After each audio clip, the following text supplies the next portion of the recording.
need more evidence that Ohio State is treating this like a talent-equated game. They practiced till it was dark outside, and then only the captains talked after practice on this Woody Wednesday. Welcome to Snap Judgments on the Austin and Berm Show. I am Austin. He's Jeremy Birmingham. And you, again, can throw out the record. Ohio State is very much convinced that this is a game that they have to treat with maximum seriousness. I popped out a little bit during practice. They had the crowd noise on. They're playing at home on Saturday. They're leaving no stone unturned. It's cold, it's windy, it's rainy, and they're outside till dark. Ryan Day clearly nursing a cold, like not exactly, but they're just powering through. The program seems pretty focused. All the players we did talk to, none of them were at all willing to dismiss this Penn State team as a disaster or some sort of cakewalk. They all recognize what Penn State is. Caleb Downs was asked about, his podcast in Michigan and other stuff. He said, we're playing Penn State. Playing Penn State. We're playing Penn State. So it is an interesting time because I don't remember really many years where the opinion about Penn State between the outside and the inside was so different. Normally it's like, well, Penn State's pretty good, so like this is what it's going to be. I don't know. I think Ohio State sees that Penn State has the parts to be a problem if things go the way Penn State wants them to go. So they know that Penn State is going to try and protect Ethan Grunkmeyer and run the ball and get the ball out quick to Trevor Pena and those guys, and that's what the defense is preparing for. That's what Sonny Styles said. I asked him, like, is it harder to prepare for a guy you haven't seen and then you add in the week off? Like, they're going to have some wrinkles. Ryan Day talked about it on Tuesday. Like, this is going to be a desperate Penn State team. Sonny Styles said the same thing. Like, they're going to try things. They're going to do things they haven't done. And the Buckeyes have to be prepared for that first punch. But then you talk to Matt Patricia and he said, we're good. We'll be all right. Like, they've got plans. They always have plans. They have plenty of plans, and they have the personnel, which I think is really the key to this whole conversation because, Sonny Styles and Caleb Downs had a very easy time, I think, deflecting the Jim Knowles conversation. He is no longer their defensive coordinator. He has nothing to do with what they're going to do on Saturday against Penn State. Conversely, like Austin Sareveld has spent, the last several years working against a Jim Knowles scheme in practice. And he got, I think, 4 questions in a row at the end. He was I was joking with him before he went over there. I was like, well, no one's going to ask me about Jim Knowles. I'm like, I wouldn't be so sure about that. He's like, are you going to do it? I said, I don't need to. I'm going to do that right now, which is, this helps, right? That you've seen it before. And then the conversation was, yeah, we're familiar with what Jim Knowles wants to do, but he doesn't have, and this is about the most controversial or inflammatory thing that Austin Sareveld has ever said, they don't have Jack Sawyer, JT Tuimoloau, Tyleik Williams, and Ty Hamilton. And that's a fair argument. That is true. Or Caleb Downs or Davison Igbinosun. So it's full marks, full credit. They know, what the scheme is going to look like, and they also know that they could get some wrinkles that they haven't seen before. But there is still a lot of confidence that the Ohio State offensive line, even if there's the potential for more right guard rotation, which tonight I would say Ryan Day inched back towards the other direction from where we were on Snap Judgments on Tuesday. We can get into that in a minute, but they're familiar with that. And so the offensive guys, Brandon Ennis and Austin Sareveld, the only offensive captains, or both offensive captains, it's more important what they think about Jim Knowles on defense than what Sonny or Caleb had to say about their experience with him. Yeah, true. I mean, they're the ones that have to go against it. Caleb and Sonny don't. And it doesn't matter if Jim Knowles runs the same or tries to run the same defense at Penn State that he did here. It doesn't, in fact, impact those players at all. For the wide receivers, for the offensive line, certainly.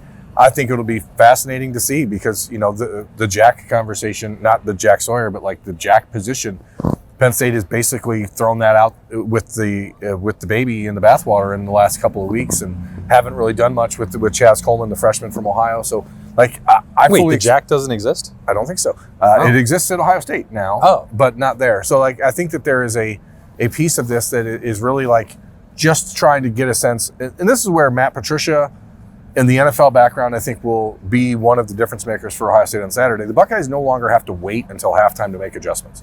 Aside from the iPads on the sideline, Matt Patricia's on the sideline, and he can see it and say, okay, he can help. He can say, okay, this is what their defense is doing now. And so it's a dynamic that I think is going to be very interesting because normally you don't think that the defensive coordinator is spending all that time watching the other defense, but I think in this case he will because he can see what they're actually working to. Yeah, and I think that's more important than ever. You mentioned not waiting until halftime to make adjustments. We've seen other versions of Ryan Day's Ohio State or just other versions of Ohio State in general where it's like, all right, you can you can play a lower scoring game and get to halftime, and then you come back out in the third quarter and the game is over.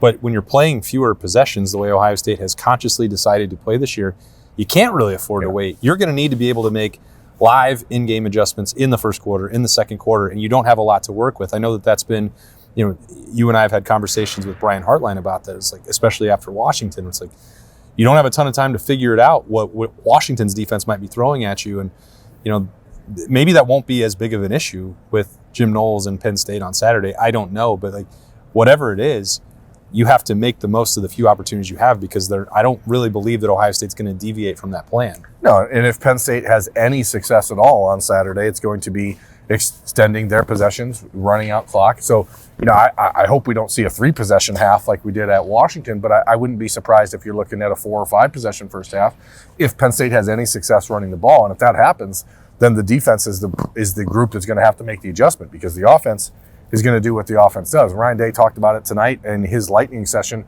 Again, asked about the running game ad nauseum, as he always is, but it's him saying, well, we don't – somebody asked about the explosives on offense with the run game, and he's like, go ahead and do them. Like, by all means. By all means. Like, you're allowed to score on this play if you want. He said, they're not drawing them up to get 3 and 4 yards, so they know they have to get better, and the Ohio State offense – I don't think this Ohio State defense is going to be worried about explosives from Penn State. They have to be worried about ground control, ball control, running out the clock, because that's how this Ohio State team is going to get gotten. And we talked about that before the Illinois game. Yeah, just when you think you've got it, that's when you get it. That's right. So, taking note, as we always do on a Woody Wednesday, the very last player out from that dark field was, no surprise, Caleb Downs. So a lot of the work was being done in here, getting out of the cold, under these wonderful upgraded lights. It's so much better. Like, amazing work that they've done to upgrade inside the Woody Hayes Athletic Center. The renovation's ongoing. But to my right, in this corner over here, you had Tegra Shabola and Ethan Onyanwa getting extensive work on some, looked like pass sets. Even Matt Patricia getting involved to help with that. So I think, I don't know how you feel about Ryan Day's comments specifically about, if there were going to be changes, or if your percentage has adjusted from Tuesday to Wednesday. Today, it felt more like Ryan Day was like, hey, this could be a 50-50 deal. And he was careful to say we're not likely to make wholesale changes. But when you say that and you leave the word like now in there, or it's even implied, then I think that we are obviously going to make some interpretations of our own. But I'd take wholesale to be more than one. Yeah. Well, I'm focused on one change that is but there's possible. no other changes that really make a whole lot of sense. I suppose, again, we've talked about it. Philip Daniels struggled with Wisconsin. Maybe there's an opportunity for Ethan Onyanwa to get outside and play some right tackle. Maybe Ian Moore gets out there. Maybe, we saw Jake Cook taking snaps as a center. Maybe this is because Josh Padilla is not. Well, you have to. Josh Padilla is no longer going to be your backup center if he's going to be in the game. So, now there's all these other moving parts, and it's fun. Honestly, Ryan Day talked about it, but he was talking about it specifically with the running backs and playing the young players, and how the younger guys are not really used to these long seasons, and so they want to slow burn, and the burn is picking up. It's November. It's going to be November. And I've heard November is for contenders. I can confirm. Stamp that. And that's what these Buckeyes are now working toward. Every little thing is being tinkered with, but they also know that they have some pretty important parts that are ready to rock and roll. And Saturday, I don't know. I'm trying to figure out Ryan Day for Saturday, where he's at. But I think he wants to be as non-emotional as possible now. And even the Tuesday comments about Jim Knowles and, being human and all that stuff.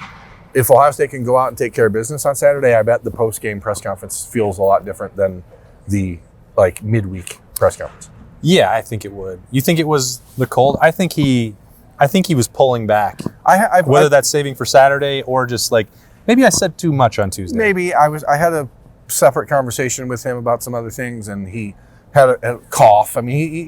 It's been going around. I was out with it all week last week. It is what it is. So I think he's trying to get a little zen, a little Jim Knowles zen, and be ready for Saturday. So you asked about Edric Houston. That's something that's been on your mind over the last couple of days.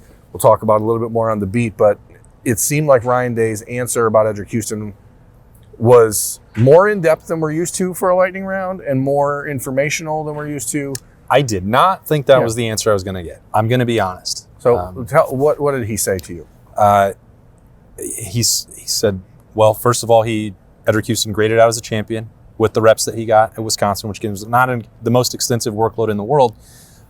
We are going to talk about that even more on the Three Things Thursday on the beat tomorrow. So, but a lot of this information is a little bit different. With the health thing is a component.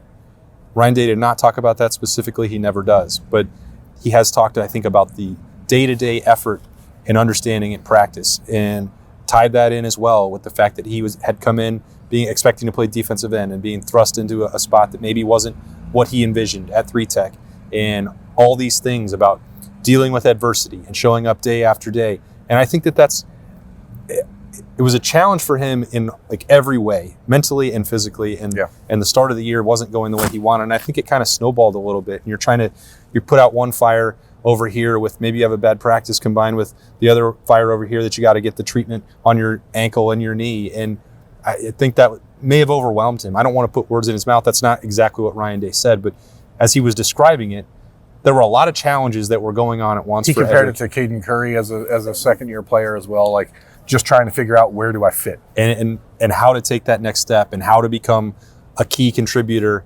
that's bringing value to Ohio State every single day, not just on Saturday, which is the key, because I think we can all look at Edric Houston and expect in a game, few people have the physical profile and tools that he has. He's going to be unblockable in just about every spot that he can be in, but to set yourself up for that success requires a lot of work in here on a Tuesday, on a Wednesday, on a Thursday. And so, because I know that it's all encompassing, which is why I asked, like, whatever it is that he was dealing with, it seems like he's past it.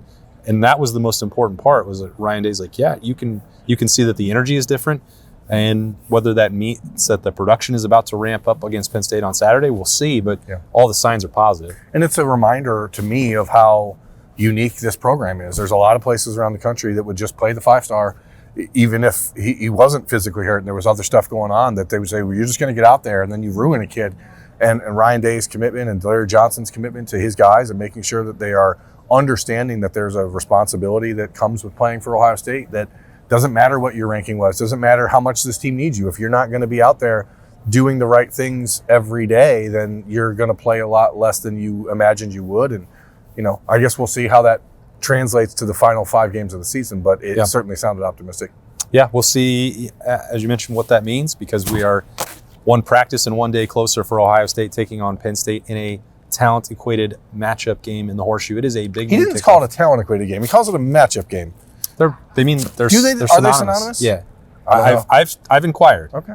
If it's a matchup game, it's talent-equated. Okay. That's the criteria. All right. So, and Sonny Styles validated the same thing. They're talented too. They know they're talented. Penn State is not a bad football team. They've played bad football in the last 4 weeks, and they've had bad coaching for the last 11 years. So can't disagree with that in any way, shape, or form. We're going to be back. Don't even have James Franklin opinions anymore. Yeah, we're going to be back with the beat on Thursday morning. Yeah, we will. We'll have some talking stuff Thursday afternoon. Yeah, you will. We'll have bold peas for Friday morning. We'll be back at Ohio State. The football stadium's over there on Saturday for what's shaping up to be a beautiful weekend and a big football game.